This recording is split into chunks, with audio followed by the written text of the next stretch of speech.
First வந்து தேவன் நம்மை அழைச்சிருக்கிறதுனால நமக்கு என்ன நம்பிக்கை உண்டாயிருக்குது அப்படின்னு நம்ம என்ன செய்யணும், அறிந்து கொள்ளணும். இப்போ அதை நோட் பண்றீங்களா? நோட் பண்ணுங்க. ஃபர்ஸ்ட் என்னது? தேவன். பாதி பாதி சொல்லக்கூடாது. தேவன் நம்மை அழைத்திருப்பதனால நமக்கு ஒரு நம்பிக்கை உண்டாயிருக்குது. அது என்னது அப்படின்றத நம்ம என்ன செய்யணும், அறிந்து கொள்ள வேண்டும். தேவன் நம்மை அழைச்சிருக்கிறாரு, அதனால நமக்கு ஒரு நம்பிக்கை உண்டாயிருக்குது. அந்த நம்பிக்கை என்னதுன்னு நம்ம என்ன செய்யணும், அறிந்து கொள்ள வேண்டும். இதுதான் ஃபர்ஸ்ட் பாயிண்ட். இதை எழுதிக்கோங்க. அது எந்த வசனத்தில் வருதோ அந்த வசனத்தை வந்து ரெஃபரன்ஸாக எழுதிக்கோங்க. ஏன்னா ஆங்கில பைபிளில் மேலே கீழே இருக்கும், அதனால தான்.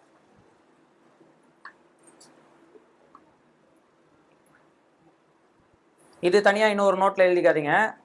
அப்படி எழுதுனீங்கன்னா போயிட்டு எபேசியர்கள் நிருபம் எதில் எழுதுறீங்களோ அதில் போயிட்டு இதை பின் பண்ணி வச்சுக்கோங்க. அடுத்த முறை வந்து எபேசியர்கள் நிருபத்தில் ஃபர்ஸ்ட் ப்ரேயரில் 3 விஷயங்களுக்காக ஜோம் பண்ணாருன்னு கேட்டால் டான்னு சொல்லணும். தேவன் நம்மை அழைத்திருக்கிறார், அந்த அழைப்பினால் நமக்கு ஒரு நம்பிக்கை உண்டாயிருக்கிறது. அந்த நம்பிக்கை என்னது என்பதை நாம் என்ன செய்யணும், அறிந்து கொள்ள வேண்டும். இதுதான் ஃபர்ஸ்ட் பாயிண்ட் அவர் ஜெபம் பண்றது. எழுதிட்டீங்களா? எழுதிட்டீங்கன்னா அடுத்த பாயிண்ட்டுக்கு வாசிக்கலாம். அடுத்து வாசிங்க.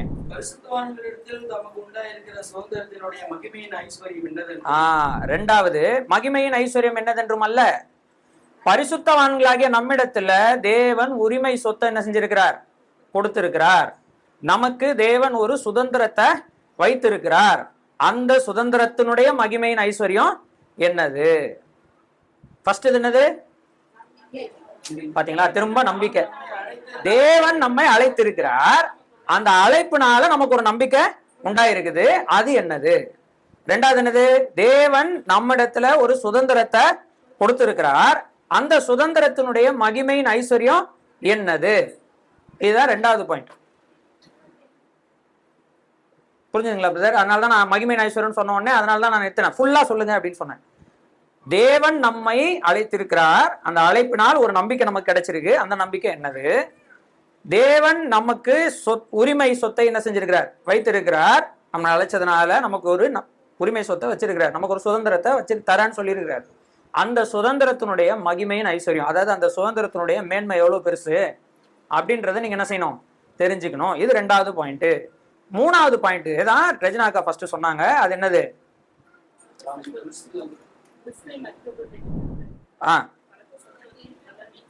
வல்லமையின்படியே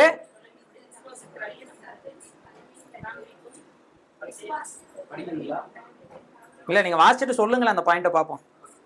கிறிஸ்துவை மரித்தோரிலிருந்து எழுப்பி அவரிடத்தில் நடப்பித்த தமது பலத்த சத்துவத்தின் வல்லமையின்படியே விசுவாசிக்கிறவர்களாகிய நம்மிடத்திலே காண்பிக்கும் தம்முடைய வல்லமையின் மகா மேன்மையான மகத்துவம் என்னதென்றும். ஓகே, மூணாவது பாயிண்ட் என்னன்னா, தேவன் நம்மை என்ன செஞ்சிருக்கிறாரு, நம்மிடத்துல ஒரு வல்லமைய காண்பித்திருக்கிறாரு.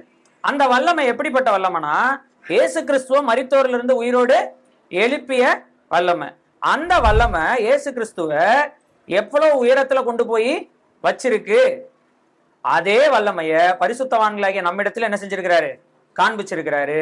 அந்த வல்லமையினுடைய மகா மேன்மையான மகத்துவம் என்னதுன்றதை நீங்க என்ன செய்யணும், அறிந்து கொள்ள வேண்டும். அதோட மீதி பார்த்து கீழே எழுதியிருக்கு தமிழ் பைபிள்ல, சரிங்களா? அதனாலதான் நான் இப்படி சொல்றேன். மூணாவது கொஞ்சம் பெரிய பாயிண்ட். எப்படி எழுதணும்னா, மூணாவது மட்டும் நீங்க 3 டிவிஷன்ஸா என்ன செய்யலாம், எழுதலாம். திரும்ப உங்களுக்காக நான் திரும்ப எழுதுறேன். 3 விஷயங்களை நாம் என்ன செய்யணும். இதுதான் நம்முடைய ஓகே மண்டை. இதுக்குள்ள என்ன இருக்கு? ஆமா,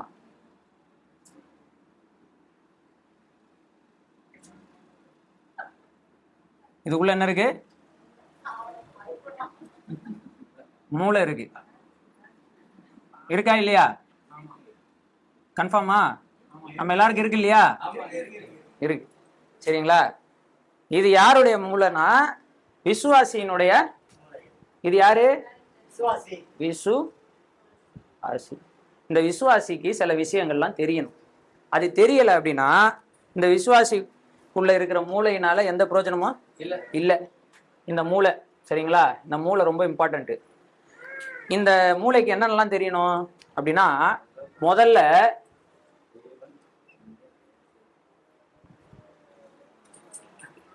நல்ல அறிவுடைய மனது வேணும். அதுதான் பிரகாசமான மனக்கண்கள். நல்லா அறிஞ்சு கொள்ளக்கூடிய பக்குவம் யாருக்கு வேணும்? விசுவாசிகளுக்கு, இந்த மூளைக்கு வேணும். அதுக்கு 2 விஷயம் தேவை. என்ன தெரியுமா? என்னது? ஞானம், அப்புறம் தெளிவு. யாருக்கு வேணும்? விசுவாசிகளாய் நமக்கு. இது எதுல சொல்லியிருக்கு? எபேசியர் 1ஆம் அதிகாரம் 15ல இருந்து கடைசி வரைக்கும். 22 23 23 வரைக்கும் இதுதான் ஜோம் பண்றாரு.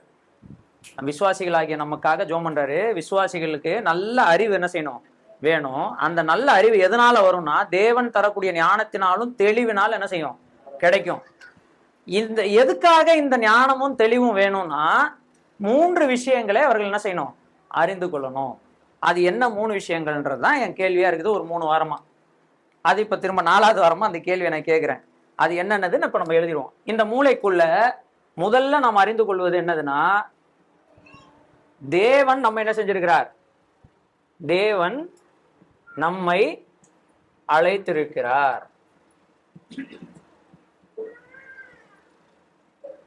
தேவன் நம்ம என்ன செய்திருக்கிறார்? அழைத்திருக்கிறார். இது முதல்ல நமக்கு என்ன செய்யணும்? தெரிஞ்சிருக்கணும். நம்ம யாருனால அழைக்கப்படல, நம்ம ஏதோ தானா வரல, நம்ம பாட்டுக்கு ஏதோ ஒரு நிலைமையில வரல. இன்னைக்கு நம்ம விசுவாசிகளா இருக்கிறோம்னா நம்ம அழைச்சிருக்கிறார் யாரு? தேவன். இதை பத்தி எல்லாம் நம்ம ஆல்ரெடி படிச்சிட்டோம். தேவன் நம்மை அழைத்திருக்கிறார். இந்த அழைப்புனால நமக்கு என்ன செஞ்சிருக்குன்னா, ஒரு நம்பிக்கை கிடைத்திருக்கிறது. என்ன கிடைச்சிருக்குது? நம்பிக்கை கிடைச்சிருக்கிறது. இந்த நம்பிக்கை என்னது? அதை நாம் அறிந்து கொள்ள வேண்டும். இதுதான் ஃபர்ஸ்ட் அவர் ஜோம் பண்றாரு. இது நோட் பண்ணிக்கிட்டீங்களா? ரைட். 2வது என்ன ஜோம் பண்றாரு? 2வது இந்த மூலையில நாம் என்ன தெரிஞ்சுக்கணும்? பி, தேவன் நமக்கு ஒரு சுதந்திரத்தை, அதாவது சொத்தை வைத்திருக்கிறார்.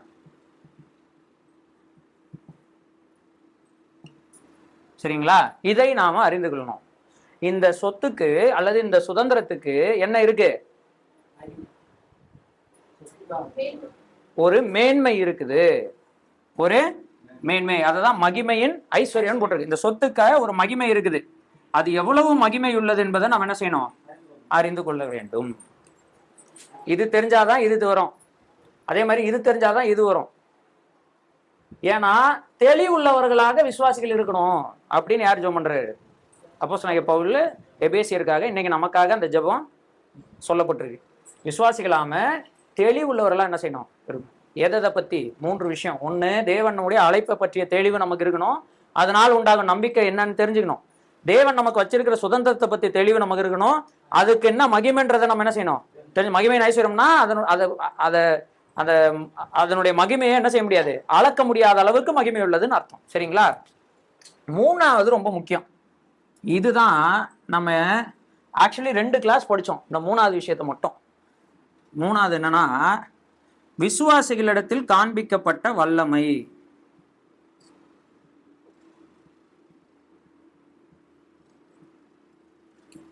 காண்பிக்கும் வல்லமை. தேவன் விசுவாசிகளாகிய நம்மிடத்துல அவருடைய வல்லமையை காண்பிச்சிருக்கிறார். என்ன காமிச்சிருக்கிறாரு? வல்லமையை காமிச்சிருக்கிறார். சரிங்களா? இந்த வல்லமை எப்படிப்பட்டது அப்படின்னா, இதை நம்ம எப்படி புரிஞ்சுக்கலாம்? இது இயேசு கிறிஸ்துவை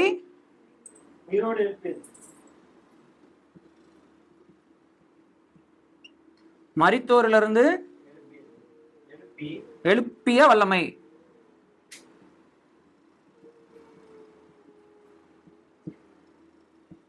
இந்த வல்லமை இயேசு கிறிஸ்துவ மரித்தோர்ல இருந்து என்ன செஞ்சது?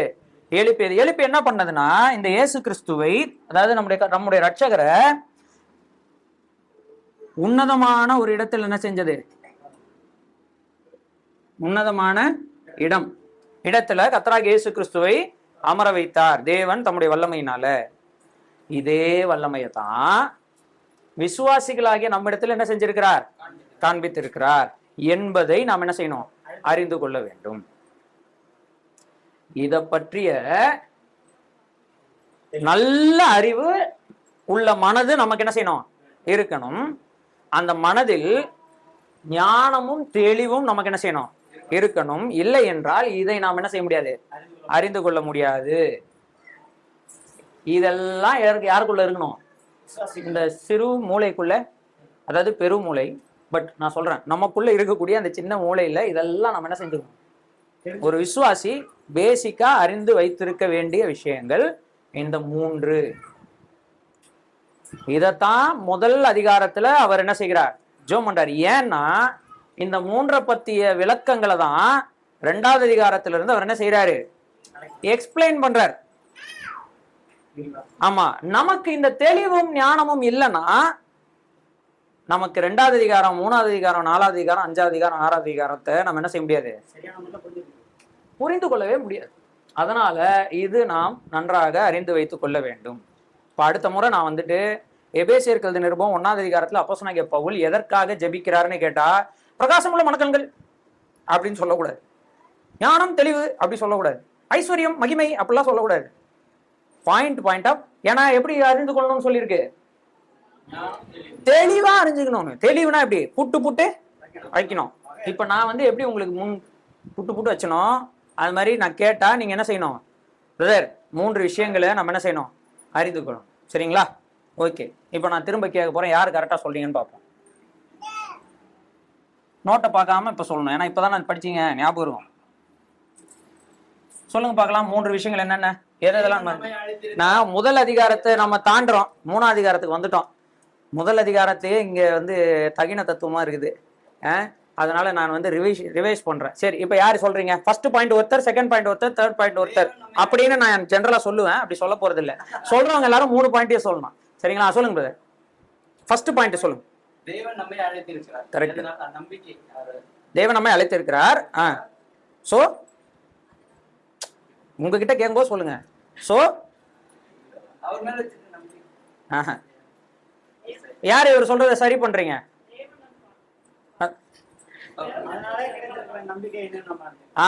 தேவன் நம்மை அழைச்சதுனால நமக்கு ஒரு நம்பிக்கை கிடைச்சிருக்கு. அது என்னன்னு நம்ம என்ன செய்யணும்? தெரிஞ்சுக்கணும். இது நம்பர் 1. 2வது பாயிண்ட் சொல்லுங்க பிரதர். இருங்க, அவர் 3மே சொல்லணும் அவரு. அப்பதான் அப்ப என்னன்னா மறக்க மாட்டாரு இப்ப வெளியில போகும்போது. அதனாலதான், வேற எதுவும் இல்ல. சொல்லுங்க. நான் இப்ப யார வேணா கேட்பேன், நீங்க எல்லாரும் பார்த்து வச்சுக்கோங்க. இப்ப அடுத்து அவரை கேட்போம். சுதந்திரம். சுதந்திரம். சோ எல்லாத்துலயுமே 2 பாயிண்ட் இருக்கு இல்லையா? ஃபர்ஸ்ட் ஹாஃப், செகண்ட் ஹாஃப் இருக்கு. தேவன் நமக்கு சுதந்திரத்தை வச்சிருக்காரு. கரெக்ட். அதனுடைய எதனுடைய தேவன் நமக்கு தந்திருக்கிற சுதந்திரத்தினுடைய மகிமை ஐஸ்வர்யம். சாதாரண லாங்குவேஜ்ல சொன்னா மேன்மை எவ்வளவு பெருசு. இது 2. சரி, 3வது சொல்லுங்க.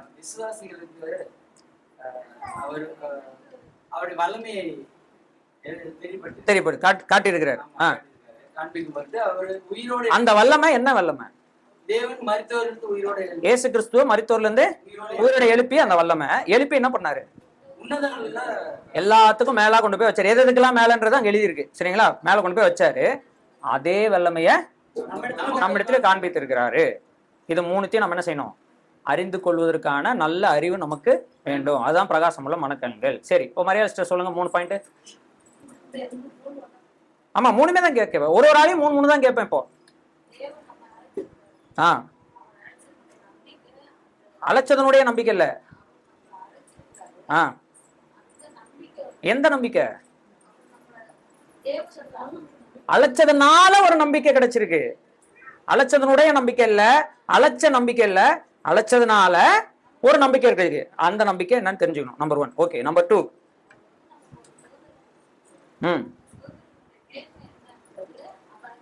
நாம தெரிஞ்சுக்கணும். 2. 3.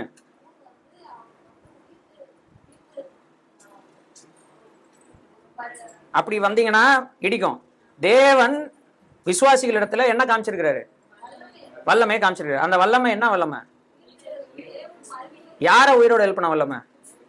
இயேசு கிறிஸ்துவ உயிரோட எழுப்பின வல்லமை. உயிரோட எழுப்பி அவர் என்ன பண்ணாரு? அந்த வல்லமைய நம்ம இடத்துல காமிச்சிருக்காரு. Very good. ஜோதி சொல்லு. 3 சொல்லு. நம்பர் 1.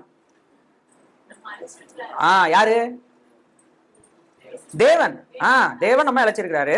சோ அதனால என்ன கிடைச்சிருக்கு பாருங்க. அப்போ அவருக்காக இவர் சொல்றாரு நம்பிக்கை கிடைச்சிருக்கு. Very good. அதை நம்ம என்ன செய்யணும்? அறிஞ்சுக்கணும். 2 கரெக்ட். சொத்து கொடுத்திருக்கிறாரு. சுதந்திரத்தை கொடுத்திருக்கிறாரு. சோ அந்த சொத்தினுடைய அல்ல சுதந்திரத்தினுடைய மகிமையினுடைய ஐஸ்வர்யம், அதாவது மேன்மையை நம்ம என்ன செய்யணும்? அறிஞ்சுக்கணும். 2 3 எதை கொடுத்திருக்கிறாரு? எதை காமிச்சிருக்கிறாரு? நானு ஜோதி கிட்ட பேசும்போது ஜோதி மட்டும் தான் பதில் சொல்லணும். யாரு குரலும் தெரியல, நான் அடுத்து உங்களை தான் கேட்பேன். நமக்கு என்ன கொடுத்திருக்கிறாரு அதை சொல்லு. நம்ம இடத்துல என்ன காமிச்சிருக்க? 3மே அப்படிதான் ஆறுது. தேவன் உங்களை அழைத்திருக்கிறார், தேவன் உங்களுக்கு சொத்தை கொடுத்திருக்கிறார், தேவன் உங்களுக்கு வல்லமை கொடுத்திருக்காரு. அது என்ன வல்லமை? இயேசு கிறிஸ்துவ உயிர்த்தெழுப்பிய வல்லமை. உயிர்த்தெழுப்பி என்ன பண்ணாரு? அவரை அந்த வல்லமைய. Very good. அவ்வளவுதான். ரைட். அடுத்து யார் சொல்றீங்க? டேனியல் பிரதர் சொல்லுங்க. சரி, ஃபர்ஸ்ட் இப்ப கேள்வி எதை பத்தி அதை சொல்லுங்க. ஃபர்ஸ்ட் கேள்வியை கேட்போம். நான் என்னதான் கேட்டுக்கிட்டு இருக்கேன்?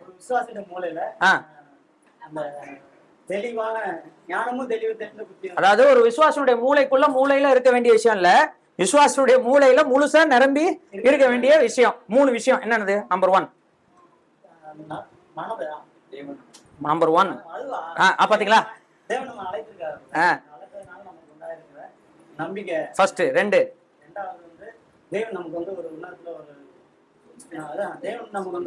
அது எப்படி மத்தவங்களை கேட்கும்போது மட்டும் கரெக்டா பதில் சொல்றீங்க?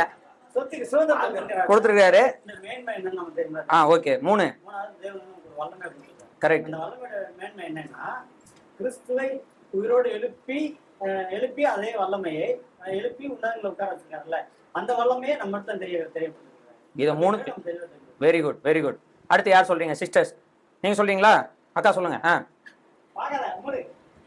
டேய் அம்மா வந்து பாரு பிட் அடிக்கிறாங்க பாத்துக்க.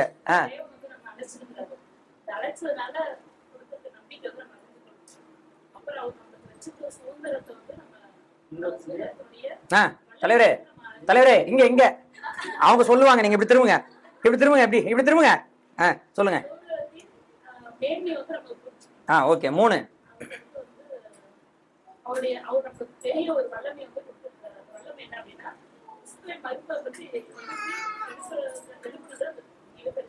வல்லமை. அது வல்லமை உயிரோட எழுப்பி என்ன பண்ணாரு? அந்த வல்லமையில என்ன நடந்துச்சு?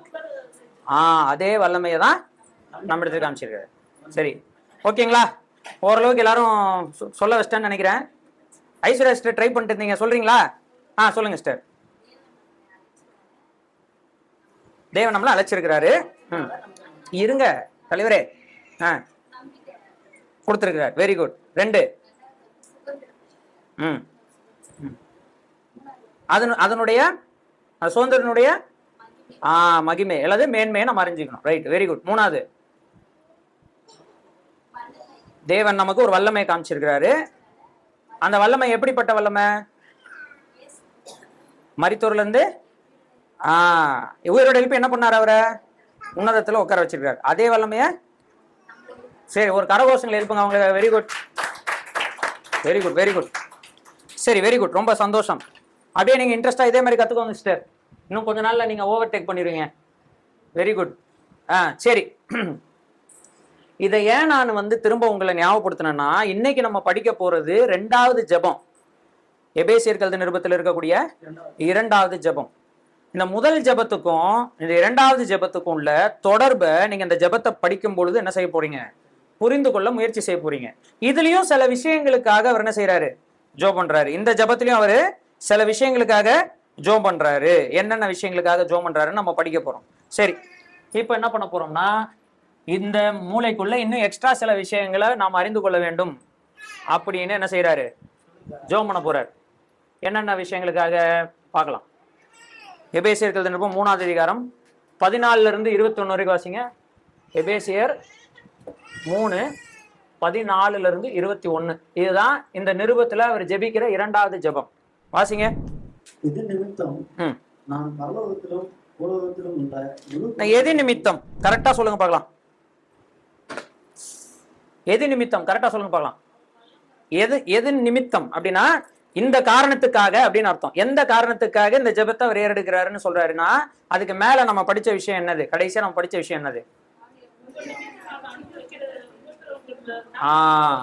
ஒரு பெரிய செய்தியை இந்த உலகத்திற்கு 2 விதமாக அப்போஸ்தலனாகிய பவுல் அறிவித்துக் கொண்டிருக்கிறார். ஒன்று, அந்த செய்தி ஒரு மனிதனை பாவத்திலிருந்து என்ன செய்து காப்பாற்றுவதற்காக அறிவிக்கப்படுகிறது. 2வது, அந்த காப்பாற்றப்பட்ட மனிதன் இந்த உலகத்தில் எப்பேற்பட்ட ஒரு இடத்தில் வைக்கப்பட்டிருக்கிறான் என்கிற மேன்மையை அந்த மனுஷன் என்ன செய்யணும்? அறிந்து கொள்ள வேண்டும் என்பதை சொல்லக்கூடிய செய்தியாக அதே செய்தி என்ன செய்யுது இருக்குது. ஒரே செய்தி 2 வேலையை இந்த உலகத்துல செய்யுது. அது முதல்ல என்ன பண்ணுதுன்னா ஒரு மனிதனை பாவத்துல இருந்து காப்பாற்றுது. 2வது, காப்பாற்றப்பட்ட மனிதன் ஏன் இந்த பூமியில வைக்கப்பட்டிருக்கிறான், அவன் எவ்வளவு மேன்மை உள்ளவன், எப்படிப்பட்ட விஷயங்களை அவனுக்கு கர்த்தர் கொடுத்திருக்கிறாரு அப்படின்னு சொல்லி என்ன செய்யறாரு. அதே செய்தி 2வது ஒரு வேலையை செய்கிறது. இந்த 2 வேலையை யார் செய்யறா? அப்போஸ்தலனாகிய பவுல் செய்யறார். செய்கிற இவருக்கு உபத்திரவங்கள் வருது. செய்கிற இவருக்கு என்ன வருது? உபத்திரவங்களும் வலியும் வேதனையும் துன்பமும் ஜெயில் கைது செய்யப்படுகிற நிலைமையும் என்ன செய்யுது வருது. இதனால விசுவாசிகளாகிய நாம கஷ்டப்பட வேண்டாம். ஏனென்றால் இந்த செய்தி நிமித்தம் ஒருவன் வருத்தப்பட்டால் வேதனைப்பட்டால் அது யாருக்காக வேதனைப்படுகிறாரோ அவர்களுக்கு மகிமையாக என்ன செய்யும்? மாறும். அதனால இந்த காரணத்துக்காக தான் நான் ஜெபம் பண்ண போறேன். இந்த காரணத்துக்காக நான் ஒரு வேண்டுதல் என்ன செய்யறேன்? ஏறெடுக்க போறேன். இந்த காரணத்துக்காக உங்கள் நிமித்தம் நான் என்ன செய்ய போறேன்? ஜெபம் பண்ண போறேன்னு சொல்றாரு. என்னென்ன விஷயங்களுக்காக ஜெபம் பண்ண போறாரு அப்படின்றத இப்ப படிக்கலாம். வாசிங்க.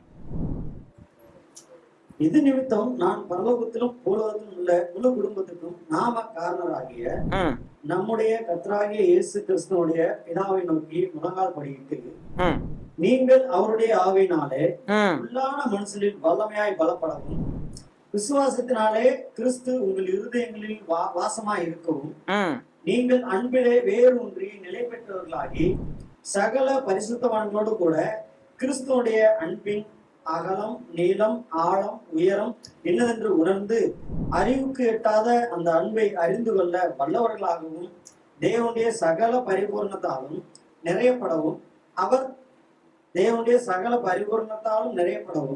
அவர் தமது மகிமையுடைய ஐஸ்வர்யத்தின்படியே உங்களுக்கு அனுக்கிரகம் பண்ண வேண்டும் என்று வேண்டிக் கொள்கிறேன். என்ன ஜெபம் பண்றாரு சொல்லுங்க பார்க்கலாம். மெயினா இப்போ நம்ம இது சொல்றோம்ல, ஃபர்ஸ்ட் நம்ம வாசிச்சோம்ல, ஃபர்ஸ்ட் அதிகாரத்துல பிரகாசம் உள்ள மனக்கண்கள் வேண்டும் என்று வேண்டிக் கொள்ளுகிறேன். அதுக்கு உங்களுக்கு தேவன் ஞானத்தையும் தெளிவையும் தரணும். எதுக்குன்னா 3 விஷயங்களை நீங்க என்ன செய்யணும்? அறிந்து கொள்ள வேண்டும் அப்படின்னு சொல்றாரு. அந்த மாதிரி எதற்காக ஜெபம் பண்றாரு அப்படின்னா தேவன் நமக்கு என்ன செய்யணும்? தேவன் நமக்கு எதை கொடுக்கணும் அப்படின்னு சொன்னா அனுக்கிரகம் செய்ய வேண்டும். தேவன் நமக்கு என்ன செய்ய வேண்டும்? அப்படின்னா என்ன அர்த்தம்? அனுக்கிரகம்னா என்னது? தேவன் சில விஷயங்களை உங்களுக்கு தர வேண்டும். என்னது? விசுவாசிகளுக்கு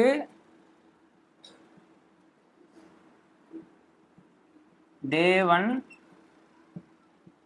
தர வேண்டிய சில வேண்டியவைகள் அப்படின்னு என்னென்ன விஷயங்களை அவர் சொல்றாரு அப்படின்றதுதான் நம்ம பார்க்க போறோம். என்னென்ன விஷயங்கள் சொல்றாரு ஒன்னு ஒன்னா சொல்லுங்க பார்க்கலாம். வாசிங்க, ஃபர்ஸ்ட் வாசிங்க, நல்லா ஒரு தடவை வாசிங்க. டைம் ஒன்றும் பிரச்சனை இல்லை, வாசிங்க. ஏன்னா ஒரு தடவை வாசிக்கும் போதே நீட்டா படிச்சிடணும். அதுக்கப்புறம் இன்னும் 6வது அதிகாரம் வந்த உடனே 3வது அதிகாரத்துல என்ன ஜெபம் பண்ணாருன்னு கேட்டு திரும்பி இந்த மாதிரி ஒரு கிளாஸ் நடத்த வச்சிடக்கூடாது. என்ன சரிங்களா? ஃபர்ஸ்ட் வந்து அவருடைய ஆவியினாலே உள்ளான மனுஷன் வல்லமையாய் பலப்படணும். ஃபர்ஸ்ட் என்ன பாயிண்ட சொல்லுங்க. அத உள்ளான மனுஷன் பலப்படணும் வல்லமையா. யாருடைய உள்ளான மனுஷன்? யாருடைய உள்ளான மனுஷன்? யாருடைய உள்ளான மனுஷன்? அப்படி சொல்லணும். சோ நம்முடைய உள்ளான மனிதன் வல்லமையாக. சரி, அப்போ அது எப்படி புரிஞ்சுக்கலாம்னா முதல் பாயிண்ட்ல 2 விஷயங்கள் இருக்கு. டோட்டலா 2 விஷயத்துக்காக தான் அவர் ஜெபம் பண்றாரு. நீங்க வாசிக்கும் போது உங்களுக்கு நிறைய இருக்கிற மாதிரி இருக்கும். டோட்டலா ஜெபம் பண்றது எத்தனை விஷயங்களுக்காக தான்? எப்படி ஃபர்ஸ்ட் அதிகாரத்துல 3 விஷயத்துக்காக ஜெபம் பண்ணாரோ அது மாதிரி இங்க எத்தனை விஷயங்களுக்காக ஜெபம் பண்றாரு? 2 விஷயத்துக்காக ஜெபம் பண்றாரு. அந்த 2ல ஒண்ணுக்குள்ளேயும் சப்டைட்டில்ஸ் இருக்கு. அந்த ஃபர்ஸ்ட் பாயிண்ட்ல முதல் விஷயம் என்னது? 1A. ஃபர்ஸ்ட் பாயிண்ட்ல முதல் விஷயம் என்னதுன்னா தேவன் நமக்கு வல்லமையை தர வேண்டும். தேவன் நமக்கு என்ன தர வேண்டும்? இது எப்படிப்பட்ட வல்லமை? ஏற்கனவே நம்ம படிச்சுட்டு வந்துட்டோம். இந்த வல்லமை எப்படிப்பட்ட வல்லமை? தேவன் ஏற்கனவே அதை யார்கிட்ட காண்பிச்சுட்டாருன்னு வாசிக்கிறோம். ஆனா அந்த வல்லமை இன்னும் நமக்குள்ள என்ன செய்யலையா? செயல்படவில்லை. அதனாலதான் இவர் ஜெபம் பண்றாரு, அந்த வல்லமை நமக்குள்ள என்ன செய்யணும்? செயல்படணும். புரிஞ்சுங்களா? இப்ப விசுவாசிகளாகிய நாம இதை வாசிக்கும் போது நம்முடைய வாழ்க்கையில அதை புரிஞ்சு கொள்ள முயற்சி செய்யணும். இந்த தேவன் மரித்தோரில் செத்த நிலைமையிலிருந்து உயிரோடு எழுப்பி உன்னதங்கள்ல உட்கார செய்த அந்த வல்லமை நமக்குள்ள தேவன் காண்பிச்சிருக்கிறாருன்னா நம்முடைய வாழ்க்கையில செத்த கிரியைகள்லாம் நேரத்துக்கு என்ன செஞ்சிருக்கணும்? ஓடி போயிரு. போன வாரம் பைபிள் ஸ்டடியில சொன்னார்ல, என்ன சொன்னாரு? இன்னும் சாகல. அப்படி சொன்னாரா இல்லையா? ஏன் சாகல? சாக அடிக்கல. யாரு சாகடிக்கணும்? தேவன் வல்லமையை தருவார். அந்த வல்லமை வச்சு யாரு தான் சாகடிக்கணும்? நான் தான் என்னுடைய செத்த கிரியைகளை என்ன செய்யணும்? சாகடிக்கணும். இன்னும் விசுவாசிகளுக்குள்ள அது பூர்ணமா நிறைவேறாததுனால விசுவாசிகளுக்காக ஒரு ஜெபத்துல ஃபர்ஸ்ட் அதுக்காக தான் ஜெபம் பண்றாரு. தேவன் உங்களுக்குள் தந்திருக்கக்கூடிய வல்லமை பரிசுத்த ஆவியின், அப்படித்தானே போட்டிருக்கு. ஃபர்ஸ்ட் அதிகாரம் படிக்கும் போது அப்படித்தானே படிச்சோம், ஆமாவா இல்லையா? ஃபர்ஸ்ட் அதிகாரத்திலே என்ன படிச்சோம்? அது பரிசுத்த ஆவியின் வல்லமை. ரோமர் 8வது அதிகாரத்தை நம்ம போய் படிச்சோம். அது என்ன வல்லமை? பரிசுத்த ஆவியின் வல்லமை. அந்த வல்லமையினால இந்த வல்லமையினால எல்லாம் நடக்கணும்னா உள்ளான மனிதன் என்ன செய்யணும்? அப்படியா போட்டிருக்கு? உள்ளான மனிதன் என்ன செய்யணும்?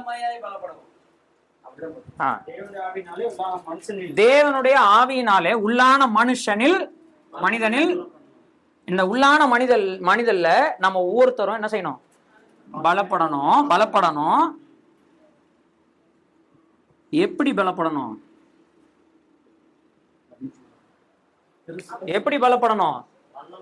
வல்லமையாய் பலப்படணும். சாதாரணமா, அதாவது பலப்படுறதுல பற்பல விஷயங்கள் இருக்கு. இப்போ டைஃபாய்டு படுத்துட்டாங்க, ஒருத்தங்க ஒரு வாரம் படுத்துட்டாங்கன்னு வச்சுக்கோங்க, அவங்க உடம்பு எப்படி ஆயிடும்? டயர்டா சோர்ந்து போயிருப்பாங்க. இப்போ அவங்களுக்கு அடுத்து டைஃபாய்டு சரியாயிடுச்சு.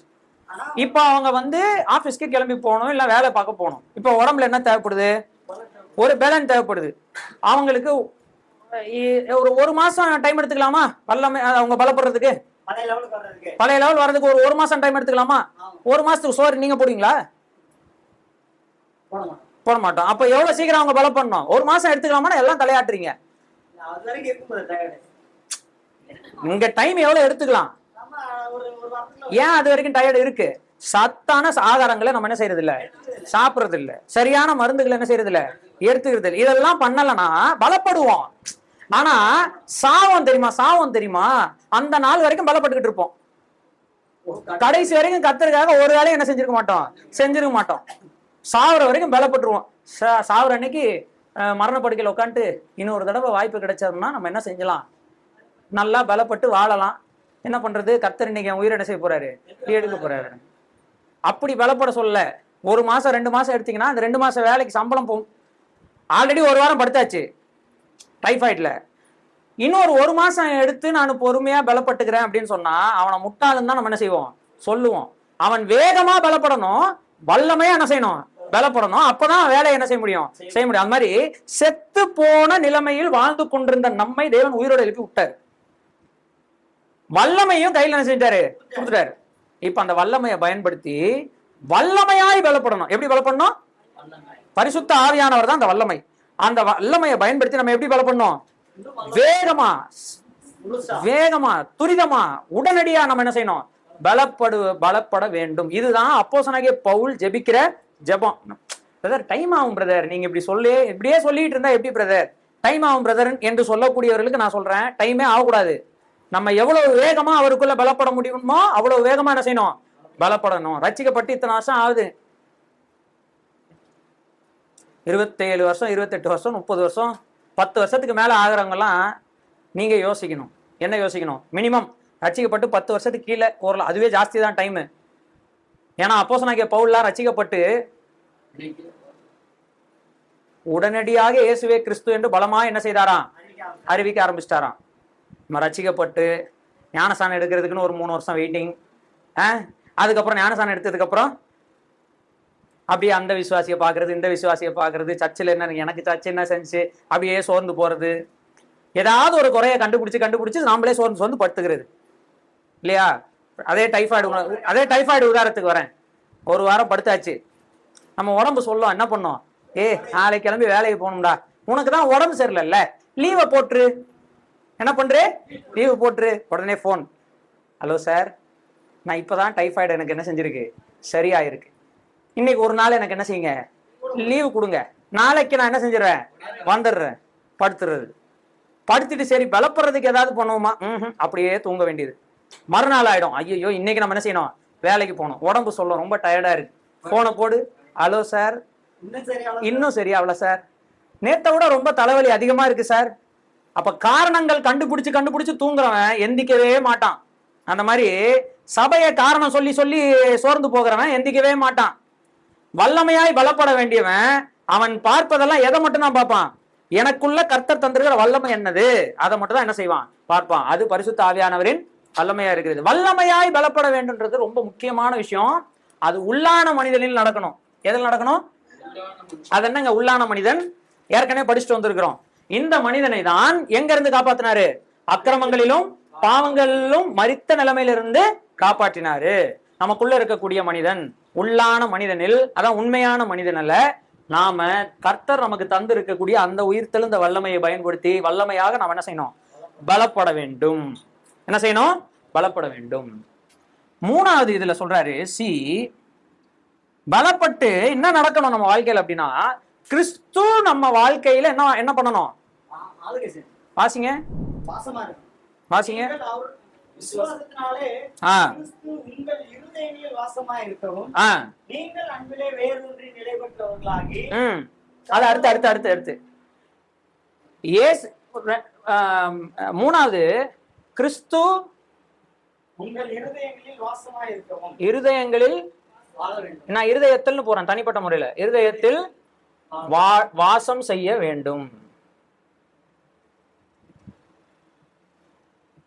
எதனால? விசுவாசத்தினால.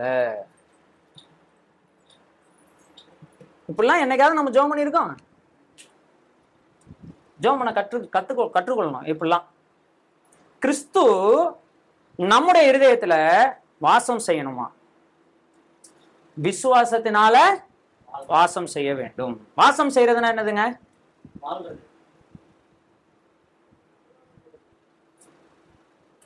அப்படின்னா அதான் இருக்கிறதுனா தங்கி இருக்க வேண்டும். வாசம் செய்யறதுன்னா என்னது இல்லையா? இப்போ இந்த இடத்துக்கு நீங்க வந்திருக்கீங்க, இங்க யாராவது வாசம் செய்வீங்களா? மீட்டிங் முடிஞ்ச உடனே என்ன செஞ்சிருவீங்க? போயிருவீங்க. ஆனா இங்க இருக்கிறீங்களா? இருக்கிறீங்க. செயல்படுறீங்களா?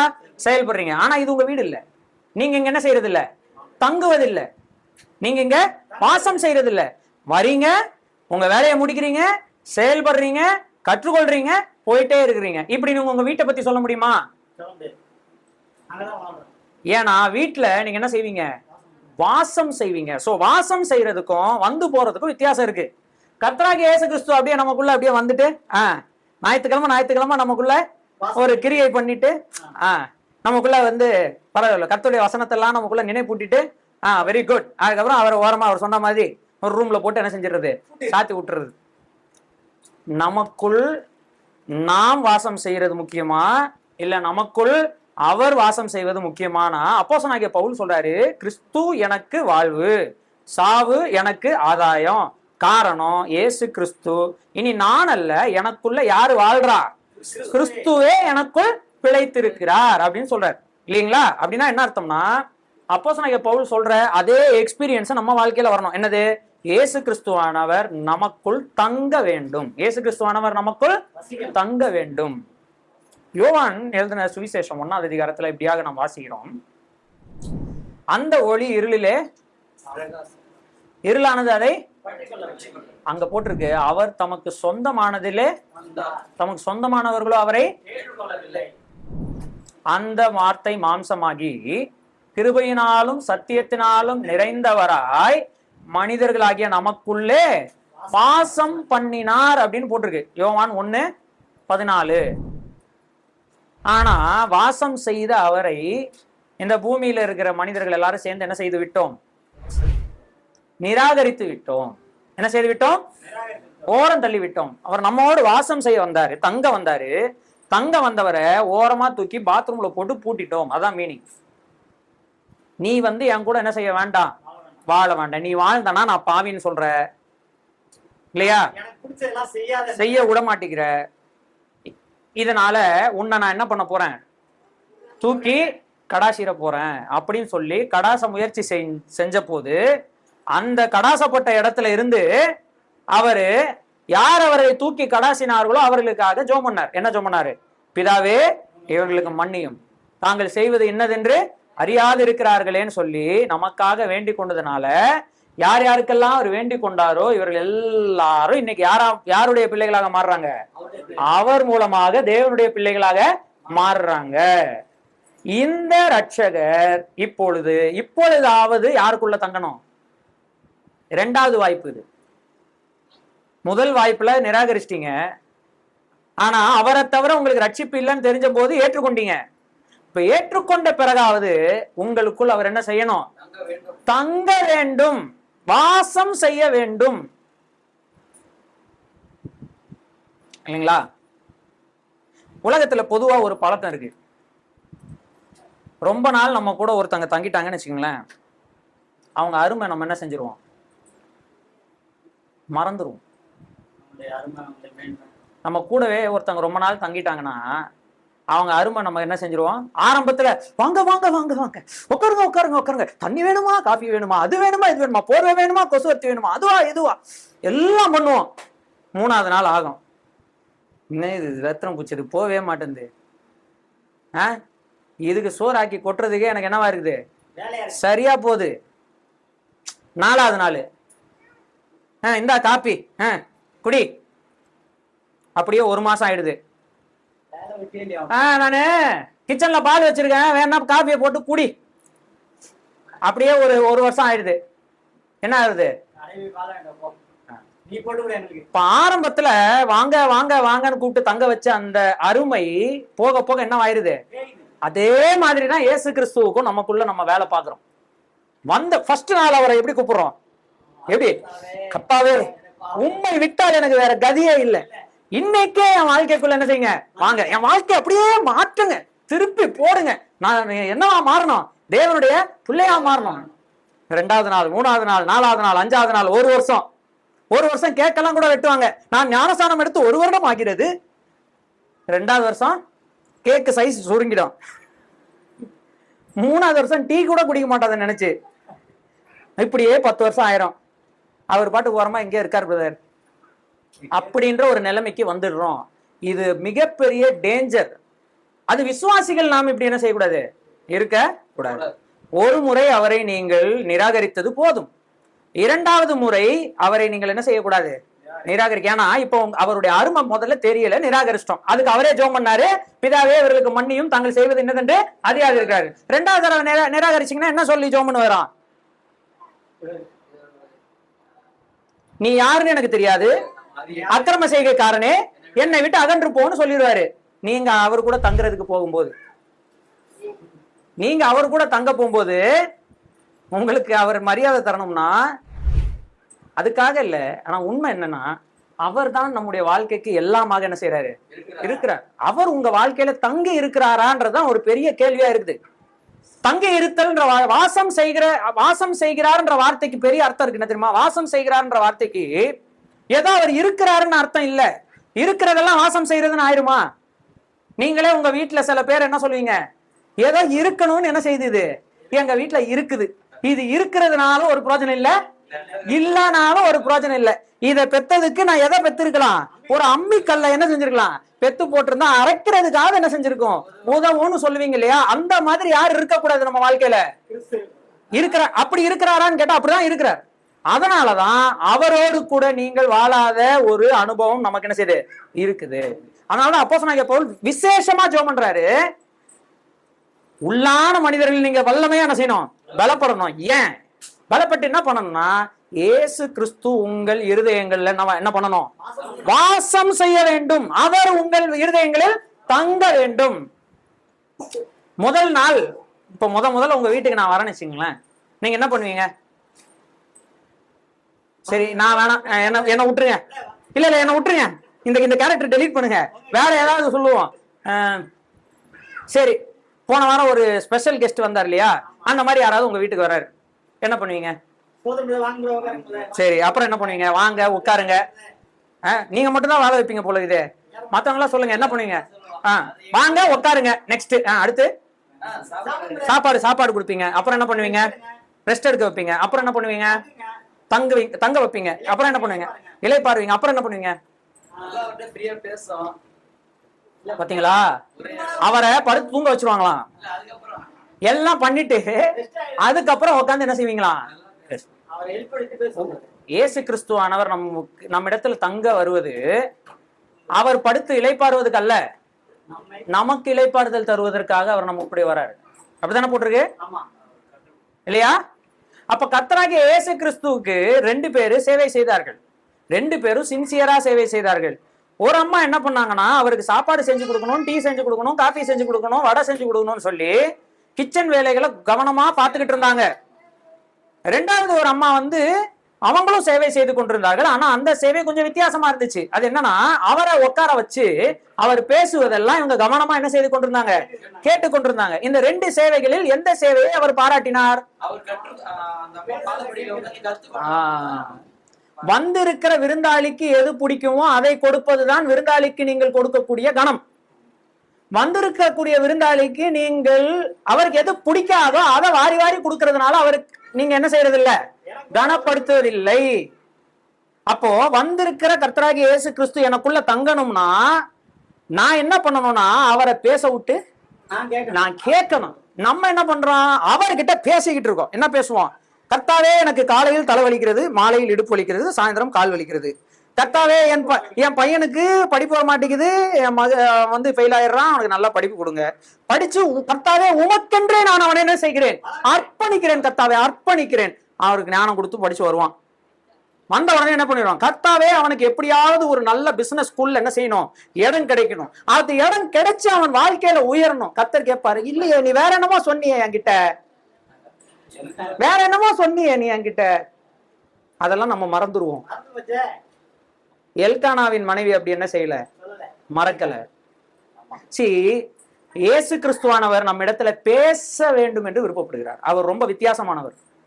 மேக்சிமம் நம்ம வீட்டுக்கு வர கெஸ்ட் எல்லாம் ரெஸ்ட் எடுக்கணும்னு நினைப்பாங்க, கரெக்டா?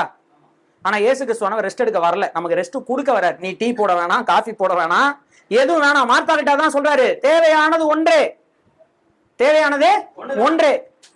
நீ எனக்கு நிறைய தேவைன்னு நினைக்கிற, ஆனா எனக்கு மட்டும் இல்ல, உனக்கும் தேவையானது ஒண்ணுதான். அது என்னது? நீ எனக்கு எதுவும் தர வேணாம், நான் கொடுக்கறத மட்டும் வாங்கிக்க. என்னது? நான் பேசும் வார்த்தைகளை கவனமாய் கேள். அதனாலதான் வேதம் வாசிங்க, ஜெபம் பண்ணுங்கன்னு சொல்றோம். கர்த்தராகிய இயேசு கிறிஸ்து உங்களுக்குள் தங்குவது உண்மையானால் இந்த புத்தகம் அட்லீஸ்ட் ஒரு வாரத்துக்கு 4 முறையாவது திறக்கப்படும். உங்க வாழ்க்கையில ஒரு வாரத்துக்கு அட்லீஸ்ட் 4 முறையாவது திறக்கப்படும், தனிப்பட்ட முறையில. இல்ல இதை துறக்கிறதுக்கு மனசே வரலன்னா நீங்க ஏதோ ஒரு ஓரமா இயேசு கிறிஸ்துவ பூட்டி வச்சுட்டு நீங்க உங்க வாழ்க்கைய வாழ்ந்துகிட்டு இருக்கீங்கன்னு அர்த்தம். புரிஞ்சுதுங்களா? அப்ப கர்த்தராகிய இயேசு கிறிஸ்து உங்களுக்குள்ள வாசம் செய்ய வேண்டும்ன்ற வார்த்தை ரொம்ப ரொம்ப முக்கியம். அவருடைய அருமையை நம்ம என்ன செஞ்சிடக்கூடாது. நம்ம வீட்டுல தங்குற விருந்தாளியை போல நினைச்சிடக்கூடாது. அவர் வாசம் செய்யறாருன்னா அந்த வீட்டுக்கே முதலாளி யாரு தான்? அவர் தான். அவர் சொல்லுவதை நான் கேட்கிறேன். அப்படிதான் அப்போஸ்தலனாகிய பவுல் சொல்றாரு, இனி நான் பிழைக்கவில்லை, இனி நான் வாழவில்லை, கிறிஸ்துவே எனக்குள் பிழைத்திருக்கிறார். கிறிஸ்து தான் எனக்குள்ள வாழ்றாரு. இனி நானே வாழல. நான் செத்தது அன்னைக்கோ முடிஞ்சு போச்சு. நான் என்ன செஞ்சுட்டேன்? பாவத்துக்குன்னு செத்து போயிட்டேன். அன்னையில இருந்து என் வாழ்க்கையில நான் வாழல. யார் தான் வாழ்றா? கிறிஸ்து மட்டும்தான் என் வாழ்க்கையில வாழ்றாரு. பிரியமானவர்களே, இன்னும் நம்ம படிச்சு முடிக்கல. முதல் பாயிண்ட்டை மட்டும் தான் படிச்சிருக்கோம். இன்னும் 2வது பாயிண்ட் நம்ம என்ன செய்ய வேண்டியிருக்கு? படிக்க வேண்டியிருக்கு. அந்த 2வது பாயிண்ட்டுக்கும் முதல் பாயிண்ட்டுக்கும் இணைப்பு பாலமாக இன்னொரு விஷயம் இருக்குது. அதையும் நம்ம என்ன செய்யணும்? படிக்கணும். அதெல்லாம் படிச்சாதான் 2வது பாயிண்ட் நம்ம என்ன செய்ய முடியும்? படிக்க முடியும். நமக்குள் இருக்கக்கூடிய இந்த சின்ன மூளையை கொண்டு இவ்வளவு பெரிய உன்னதமான விஷயங்களை நம்ம என்ன செய்ய வேண்டும்? புரிந்து கொள்ள வேண்டும் என்று அப்போஸ்தலனாகிய பவுல், அதாவது பரிசுத்த ஆவியானவர் என்ன செய்கிறார்? விருப்பப்படுகிறார். பிரியமானவர்களே, இன்னைக்கு நீங்க எதை மறந்தாலும் சரி, ஃபர்ஸ்ட் சொல்லி கொடுத்த 3 மறந்துட்டா கூட சரி, இதை நல்லா ஞாபகம் வச்சுக்கோங்க. நீங்கள் ரட்சிக்கப்பட்டு எத்தனை வருஷம் ஆகுது? உங்க வாழ்க்கையில நீங்க உங்களை உள்ளான மனிதன் இல்ல, நீங்க வல்லமையா பலப்பட்டுக்கிட்டு இருக்கீங்களா, இல்ல பொறுமையா பலப்பட்டுக்கலாம் அப்படின்னு பொறுமையா பலப்பட்டுக்கிட்டு இருக்கீங்களா? பலப்படுறது எதுக்காக? செயல்படுறதுக்காக, இல்லைங்களா? அப்ப நம்ம செயல்படணும்ன்ற வாஞ்ச இருக்கிறவங்க வல்லமையா என்ன செய்யணும்? பலப்படணும். வல்லமையா பலப்படணும்னா நமக்குள்ள யாரு வாசம் செய்யணும்? கிறிஸ்து வாசம் செய்யணும். கிறிஸ்து வாசம் செய்யறதுன்னா என்ன அர்த்தம் நம்ம எக்ஸ்பிளைன் பண்ணோம். ஒரே வார்த்தையில சொல்லுங்க பார்க்கலாம். பெரிய எக்ஸ்பிளனேஷன் கொடுத்தேன். கிறிஸ்து நம்ம இதயத்தில் வாசம் செய்வதென்றால் ஒன்னே ஒண்ணு, என்னது? அவருடைய வார்த்தை நமக்குள்ள தங்கி இருப்பதுக்கு பேர் தான் என்னது? அப்படிதான் யோவான் 1ஆம் அதிகாரம் சொல்லுகிறது. அந்த வார்த்தை கிருபையினாலும் சத்தியத்தினாலும் நிறைந்தவராய் நமக்குள்ளே வாசம் பண்ணினார். அப்ப வார்த்தையான இயேசு கிறிஸ்துவானவர் நமக்குள்ள பரிபூர்ணமா என்ன செய்யணும்? வாசமா இருக்கணும். பாருங்க, இன்னொரு வசனத்தை வாசிச்சு முடிச்சிடலாம். கொலோசியர் எழுதின நிருபம், இதே மாதிரி கொலோசியர்லயும் ஜெபம் பண்றாரு. ஜெபம் பண்ணும்போது கொலோசியர் 3ஆம் அதிகாரம் 16வது வசனத்தை எப்படியாக சொல்றாரு, வாசிங்க. கிறிஸ்துவின் வசனம் உங்களுக்குள்ளே சகல ஞானத்தோடும் பரிபூரணமாக என்ன செய்யணுமா? அப்ப நமக்குள்ள இயேசு கிறிஸ்து வாசமா இருக்கிறாருன்னா அவருடைய வார்த்தை நமக்குள்ள என்ன செய்யணும்? வாசமா இருக்கணும். அவருடைய வார்த்தை நமக்குள்ள வாசமா இருக்கணும்னா இதை ஓபன் பண்ணும்ல. இத நமக்கு அவருடைய வார்த்தையிலே செலக்டிவ் போர்ஷன்ஸ் மட்டும் தான் வாசமா இருக்கும், இல்லையா? சங்கீதம் 23 வாசமா இருக்கும். ஆதியாகமம் 1:1 வாசமா இருக்கும். இல்ல யாரையாவது திட்டுறதுக்குன்னு ஒரு 4 வசனம் வச்சிருப்போம், இல்லையா? அந்த வசனம் நமக்குள்ள நல்லா வாசமா இருக்கும். ஏன்னா அடிக்கடி கடிந்து கொள்றதுக்கு பயன்படுத்துவோம். அப்புறம் ஆராதனை தாட்ஸுக்குன்னு ஒரு 10 வசனம் என்ன செய்யும்? வாசமா இருக்கும், இல்லையா? அப்புறம் சகோதரிகளுக்குன்னு ஒரு சில வசனங்கள் இருக்கு, அதெல்லாம் அவங்களுக்குள்ள நல்லா வாசமா இருக்கும். பிள்ளைகளை திட்டுறதுக்குன்னு ஒரு 4 வசனம், ஏய் எபேசியர் 6:1 என்ன சொல்லுது, படி அடி, இல்லையா? அந்த வசனம் வாசமா இருக்கு. இப்படி அங்கங்க கொஞ்சம் கொஞ்சம் வாசமா இருக்கிறது இல்ல, வசனம் முழுவதும் நமக்குள்ள என்னவா இருக்கணும்? பரிபூர்ணமாய் சகல ஞானத்தோட என்னவா வாசமா இருக்கணும் சொல்றாரு. இருப்பதாக கட்டளை நடந்துக்கணும், நடந்தே ஆகணும். ஏன்னா அப்பதான் இந்த உள்ளான மனிதனில் நம்ம பலப்பட முடியும். அப்படி பலப்பட்டாதான் அவருக்காக என்ன செய்ய முடியும்? செயல்பட முடியும். அப்போஸ்தலனாகிய பவுல் பலப்பட்டதுனாலதான், அப்படி செயல்பட்டதுனாலதான் உபத்திரவத்தை கூட ஒரு பெரிய விஷயமா நினைச்சுக்காம அவர் மேல சொல்றாரு, டோன்ட் வரி, உங்கள் நிமித்தம் நான் படக்கூடிய உபத்திரவத்தினால உங்களுக்கு தான் லாபம், அதனால நீங்க கவலைப்படாதீங்க. நான் கர்த்தருக்காக பாடுபடும் பொழுது எந்த ஜனங்களுக்காக பாடுபடுகிறேனோ அவங்களுக்கு அது லாபமா இருக்கிறதுனால நான் அதை நஷ்டம்னு என்ன செய்ய போறதில்லை, நினைக்க போவதில்லை. ஆனா நம்ம எப்ப சோர்ந்து போவோம்னா நமக்குள் உள்ளான மனிதனில் நம்ம பலப்படாம இருக்கும் பொழுது என்ன செஞ்சிருவோம்? பிரியமானவர்களே, நீங்க என்ன பண்ணுங்கன்னா, உங்களுக்கு ஒரு ஹோம்ஒர்க் கொடுக்குறேன், ஆனா நான் இதை கேட்க மாட்டேன், நீங்க தான் தியானிக்கணும். இந்த உள்ளான மனிதனில் பலப்படுகிறது அப்படின்றத பத்தி இன்னைக்கு ஓரளவுக்கு எக்ஸ்பிளைன் பண்ணிருக்கேன். இயேசு கிறிஸ்துவின் வசனம் நமக்குள்ள வாசமா இருக்கணும்ன்றத பத்தி நான் என்ன செஞ்சிருக்கேன்? எக்ஸ்பிளைன் பண்ணிருக்கேன். நீங்க என்ன செய்ய போறீங்கன்னா, இதை பத்தி உங்க வீடுகள்ல என்ன செய்ய போறீங்க? டிஸ்கஸ் பண்ண போறீங்க. அடுத்த வெள்ளிக்கிழமைக்குள்ள சகோதரிகள் 2 பேர் சந்திச்சீங்கன்னா எதை பத்தி பேசுங்க? சகோதரர்கள் 2 பேர் சந்திச்சீங்கன்னா, ஒரு சகோதரனும் ஒரு சகோதரியும் சந்திச்சீங்கன்னா, ஒரு சகோதரனும் ஒரு இளைஞர்னு சந்திச்சீங்கன்னா, இப்ப என்ன சொல்ல வரேன்னா, யாரு யார சபைக்காரங்களை யாரு பாத்துக்கிட்டாலும், பிரதர் அன்னைக்கு பிரதர் சொல்லிட்டு போனாரே படிச்சீங்களா, இந்த உள்ளான மனசன்ல பலப்படுற சொன்னீங்களே, பலப்பட்டீங்களா? அப்படின்னா என்னன்னு புரிஞ்சுக்கிட்டீங்களா? புரியலையா? சரி, அவருக்கு போன் போட்டு கேட்போமா? இல்ல கிறிஸ்து நமக்குள்ள வாசமா இருக்கணும்ன்றத பத்தி அவ்வளவு நேரம் எக்ஸ்பிளைன் பண்ணாரு, தங்க வச்சிட்டீங்களா? நீங்க மாத்தாளா இருக்கீங்களா, மரியாளா இருக்கீங்களா? இப்படிப்பட்ட உரையாடல்கள் உங்களுக்குள்ள என்ன செய்யணும்? இருக்கணும். பார்ப்போம். இந்த உரையாடல் அடுத்த வெள்ளிக்கிழமை வரைக்கும் தொடர்ந்துச்சுன்னு வச்சுக்கோங்களேன். அடுத்த வெள்ளிக்கிழமை உங்க எல்லாரும் முகமும் மோசேயின் முகம் போல என்ன செய்யும் இருக்கும். ஃபேர் அண்ட் லவ்லி போடாம, பவுடர் எதுவும் அடிக்காம, முகத்தை கழுவலனா கூட, குளிக்கலனா கூட உங்க முகம் எப்படி இருக்கும்? பிரகாசமா இருக்கும். நான் அடுத்த வாரம் வரும்போது யார் யார் முகம் பிரகாசமா இருக்குன்னு இங்க இருந்து சொல்லிடுவேன், பேரு சொல்லி. அது உண்மையா தெரியும், அது உண்மையா தெரியும். நீங்க தயவு செய்து என்ன செய்யுங்க, வசனங்களோடு பழக ஆரம்பிங்க. இது நம்ம அறிந்து கொள்ள வேண்டியது அவசியம். இது நம்ம அனுபவமா மாற வேண்டியது அவசியம். அருமையான சகோதரன் ரொனால்டு சொன்னது போல மறுபடியும் நான் உங்களை ஞாபகப்படுத்துறேன். இன்னைக்கு தகவல் கேட்ட தகவல் அனுபவமா மாறலன்னா விளைவு என்ன செய்யாது, தராது. அதனால இன்னைக்கு கேட்ட தகவலை அனுபவமாக நீங்க என்ன செய்யணும், மாற்ற வேண்டும். சரிங்களா? உங்க வீட்டில் போயிட்டு ஒரு பேப்பரை ஒரு எல்லாருமே உங்க பைபிள்ல பின்னாடி வச்சுக்கோங்க. அதுல என்ன பண்ணுங்கன்னா தகவல் கோடு, அனுபவம் கோடு, விளைவுன்னு போட்டுக்கோங்க. தகவலுக்கு நேராக கீழே இன்னைக்கு டேட்டு போட்டு இந்த வசனங்களை படித்தோம், இது தகவல். அனுபவமா மாறிச்சா இல்லையா? என்னைக்கு அனுபவமா மாறுதோ அன்னைக்கு டேட்டு போட்டு இன்றைக்கு இது என் வாழ்க்கையில் அனுபவமாக என்ன செஞ்சது, மாறியது அப்படின்னு நீங்க இதுக்கு மேல நீங்க சபையில கேட்கக்கூடிய, வீட்டு கூட்டங்கள்ல கேட்கக்கூடிய, எங்கெல்லாம் கர்த்தருடைய வார்த்தை சொல்லப்படுதோ எல்லா வார்த்தைகளையும் என்ன செய்யுங்க, தகவல்ல எழுதுங்க. அது அனுபவமா மாறுதா மாறலையான அந்த மாசத்தினுடைய முடிவுல என்ன செய்யுங்க பாருங்க. எவ்வளவு மாறி இருக்கு எவ்வளவு மாறலன்றதை பார்க்கும்போது ஐயோ அப்ப இதுக்கெல்லாம் நம்ம இன்னும் என்ன செய்யல, கீழ்ப்படியலன்ற எண்ணம் அட்லீஸ்ட் உங்களுக்குள்ள என்ன செய்யும், உருவாகும். எத்தனை பேர் பண்ணுவீங்க அதை? நான் செக் பண்ண போறது இல்ல. கணவன் மனைவியின் பைபிளை செக் பண்ணாதீங்க, மனைவி கணவனுடைய பைபிளை செக் பண்ணாதீங்க, பர்சனல். உங்க பைபிள்ல நீங்க பின்னாடி இதை வச்சுக்கோங்க.